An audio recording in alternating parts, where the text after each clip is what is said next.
Presentación de la asignatura de Historia Social de la Psicología. Para presentar esta asignatura, Historia Social de la Psicología, vamos a recorrer algunos textos que estimamos necesarios para comprender la presencia de sus contenidos en la organización curricular, o sea, en la planificación académica que se ocupa de la formación de los psicólogos. Recurriremos principalmente a un escrito del profesor Alberto Vilanova. Procederemos a una síntesis del escrito e incorporaremos referencias y comentarios de otros autores. Definición de la disciplina. El autor comienza afirmando que para la historia de la psicología no puede haber tarea anterior a la de una clara definición de la disciplina. No se podría hacer historia de la psicología si no se explicita primero qué se entiende por psicología. Tarea nada fácil, porque en el comienzo mismo se instala la problemática de su nacimiento policéntrico. El gestado en suelo alemán, el que emergió en suelo francés y el que pertenece a la tradición angloamericana y que se desarrolló principalmente en suelo norteamericano. Si la definición por la que optamos es estrecha, por ejemplo, acotada a uno solo de estos orígenes, no se podrá eludir el sesgo dogmático. Si la definición es muy amplia, rebasará a la psicología misma y se enfrentará a un conjunto muy vasto de disciplinas que se ocupan de la mente humana, comenzando por la filosofía, o sea, desde Platón a la actualidad, y será imposible una delimitación abarcable en un curso de historia de la psicología. Este es el caso de algunos grandes tratados históricos, como el de Brecht o el de Müller, en los cuales el espacio concedido a los pensadores de la antigüedad mediterránea o del Renacimiento es casi equivalente al de los psicólogos. Desde el mismo lugar se puede también caer en un tratamiento hipertrofiado de los antecedentes psiquiátricos, neurológicos, físicos o químicos. Una definición de la psicología que sea útil en nuestro contexto curricular es aquella que nos permita indagar los antecedentes intelectuales, sociales y jurídicos, vinculados a su propia profesionalización, es decir, a los procesos de los que emerge el personaje social denominado psicólogo. Para Vilanova esta es sin duda una definición pragmática, que incluye las asociaciones gremiales y científicas a nivel internacional, las publicaciones, los congresos, la formación académica, etc. Pero argumenta que una presentación de la psicología, como aquello que hacen los psicólogos, no tiene por qué conducir a una justificación de las expectativas disciplinarias contemporáneas, tal como temían historiadores como Brossek. Desde esta perspectiva, prosigue Vilanova, no hay razón para suponer un presente menos conflictivo o más maduro que el pasado, como lo entiende la historiografía justificacionista. Para la historia positiva, que se basa no solo en Comte, sino en concepciones del evolucionismo darwiniano, el vocablo clave es progreso. La historia en este marco sería como el testigo de un desarrollo que es acumulativo, lineal, continuo, natural y ascendente. La pregunta es si hay tal continuidad, ¿por qué existen rupturas que son gestadas por diferentes grupos, con intereses diversos, en distintas épocas? Por ejemplo, grupos que gobiernan y o financian las universidades en determinados periodos. Una historia de la psicología centrada en los intereses, cometidos y prácticas actuales abandona la ingenuidad del enfoque naturalista. Las cosas son lo que son. Y del estatismo.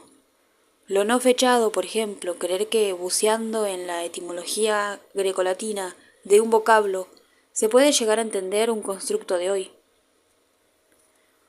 La historia social evita tales riesgos. Sostiene la premisa de que la personalidad o la inteligencia no pueden entenderse igual antes o después de las revoluciones burguesas o de las grandes guerras del siglo XX. El interés intelectual deriva del interés social, o como lo expresa Dessinger, al definir el enfoque de historia crítica, los objetos de la psicología históricamente constituidos deben analizarse en relación con la actividad constructiva de la que son producto. Solo cuando las ideas se analizan desde el principio como construcciones humanas, producidas por agentes sociales en condiciones históricas específicas, contamos con un marco aplicable a la historia crítica. Así, afirma Vilanova, una definición de la psicología útil para iniciar su estudio histórico es la que se atiende a los productos científicos, institucionales y profesionales de los psicólogos diplomados, desde que ellos existen como tales. De este modo, los laboratorios experimentales de Fechner, Sergio Wundt constituyen antecedentes inmediatos más que hitos fundantes. Al respecto, hemos incluido en la bibliografía obligatoria un texto que se recomienda revisar antes de proseguir con esta lectura, de Dessinger, en donde el autor no haya razón para suponer que estos hombres desearán una psicología distinta de la filosofía o de la ciencia fisiológica de su tiempo, y en el que afirma que hay evidencias para probar el nacimiento de la psicología moderna en el mundo empresarial norteamericano, en los políticos que predicaban sus intereses y en los académicos que apelaron a esos políticos. De este modo, las psicologías de la antigüedad, medioevo, renacimiento, modernidad, aceptando esta morfología temporal arbitraria, quedan en el ámbito intelectual de la filosofía y el pensamiento humano en general. Mientras la psicología de fines del siglo XIX y de todo el siglo XX, hija de sucesos económicos, políticos y académicos específicos, y productora del psicólogo profesional, se transforma en el tópico de las asignaturas designadas a historiar, aquello a lo cual el estudiante se abocará, y el rol que actuará, historia mediante, con conciencia, afirma esperanzadamente Vilanova.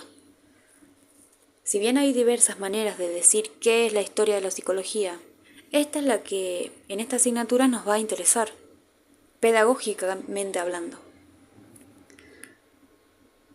Otro aspecto a tener en cuenta en esta tarea del historiador en psicología es aquello que vamos a revisar como falacias. Para comprender básicamente esta afirmación, hemos incluido un texto en la bibliografía que es en realidad una entrevista realizada a un profesor de historia llamado Ludi Benjamin.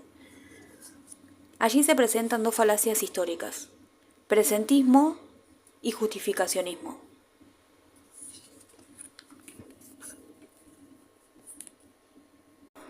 Se ha señalado que se mira al pasado desde el punto de vista del presente. He aquí un problema. Siempre se parte del presente. El historiador no dispone de una máquina del tiempo y no tiene más remedio que partir del presente en el cual vive. Si formula una pregunta histórica, lo hace hoy, por problemas que lo convocan. Y las preguntas que se generan deben entenderse dentro de la trayectoria del investigador y de sus intereses actuales. Y esos intereses también pueden ser, por ejemplo, lograr una posición académica por abordar un tema no investigado, tal como lo vimos en Dessinger. Todo ello implica el riesgo, que puede constituir una falacia del historiador, de leer todo el pasado en términos valóricos del presente, como afirma Benjamin en el texto recomendado. Pero si parece inevitable mirar al pasado desde el punto de vista del presente, puesto que si no se posee un punto de vista, no se podrá indagar nada, ¿cómo se resuelve el problema del presentismo, entendido como falacia? Afirmamos que el historiador plantea un problema a partir de sus propios intereses y de su presente. Y desde esa posición, la propia cosmovisión es algo difícil de evadir. Ello identifica una de las labores prioritarias para el historiador científico: tomar recaudos contra la mirada valórica actual en el estudio de los hechos del pasado. El profesor Benjamin, en el texto citado, da buenos ejemplos y advierte acerca de la complejidad de la tarea. En este punto invitamos al estudiante a que recupere en el texto de la entrevista a Benjamin las características propias de la historia denominada crítica, que propone recaudos contra las falacias históricas, y que se enuncian así. Es predominantemente externa, busca profundidad más que extensión, desalienta el dogmatismo, no pretende progresión lineal acumulativa, apela a registros de archivo y se basa principalmente en fuentes primarias. Luego de identificadas estas características, se sugiere volver sobre el texto de De Singer y comparar los puntos de acuerdo entre estos autores. También el alumno puede consultar un breve texto de Besetti, en el cual se explicitan los distintos sesgos falaces del historiador y se propone una definición del concepto crítica, referido a la historia, en términos del abandono del orden de las analogías y las continuidades, para construir una distancia significativa en la operación histórica. Sintetizando lo expuesto por Vilanova hasta aquí, puede afirmarse que una historia de los psicólogos y de sus productos científicos y profesionales es más apta que solo una historia de las ideas sobre la mente para conformar los contenidos de esta asignatura de grado en los marcos del modelo curricular de 2 ciclos, básico y profesional. Lo que se desea destacar aquí es que no hay real historia de la psicología al margen de su proceso de profesionalización, y que este proceso se desarrolla al amparo de un Estado que crea las instancias académicas y que aboga por una psicología oficial, lo cual no implica que no haya otras, incluso científicamente más potentes. Definición histórica. En este punto afirma Vilanova que para la enseñanza de la psicología, y evitando la toma de posición por una de las escuelas tanto como se pueda, la mejor concepción de la historia será la que la incluya entre las ciencias sociales, abordando las problemáticas culturales, económicas e institucionales, además de los grandes nombres o de los grandes eventos. ¿Cuáles son las cuestiones que permanecen abiertas para la historia?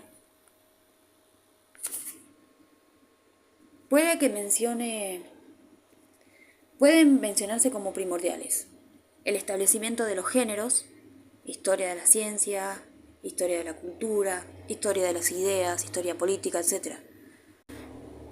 De los conceptos de hecho histórico y de historicidad, y del tratamiento de la morfología temporal, el establecimiento de las periodizaciones. Mencionaremos muy brevemente estas cuestiones, siempre bajo la guía del texto de Vilanova.